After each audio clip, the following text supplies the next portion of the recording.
નરેશ સાગઠિયા, પ્રમુખ રાજકોટ શહેર કોંગ્રેસ અનુસૂચિત જાતિ વિભાગ।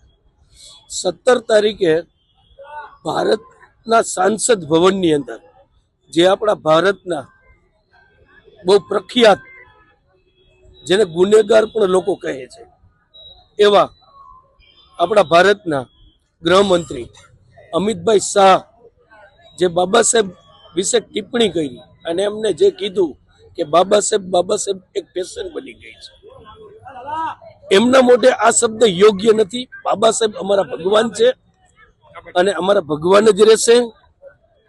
એટલે બાબા સાહેબ વિશે જે એને ટિપ્પણી કરી, એમને એ ખ્યાલ નથી કે આપ જે સમયે જે પરિસ્થિતિમાંથી પસાર થયા એ બાબા સાહેબની કલમમાંથી પસાર થયા હતા। બાબા સાહેબે જે કાયદા ઘડ્યા હતા અને એક કાયદાની કલમમાંથી આપ પસાર થયા છો, એ આપને કદાચ નહીં ખ્યાલ હોય।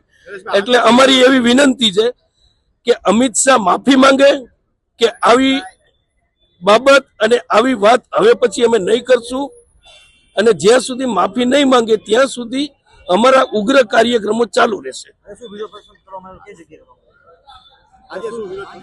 આજે અમારો ત્રિકોણબાગ ચોક ખાતે વિરોધ પ્રદર્શન છે। અમારી રજૂઆત એ છે અને વિરોધ એ છે કે અમિત શાહ માફી માંગે એવા દેખાવનો અમે આજ રોજ આ કાર્યક્રમ આપેલ છે।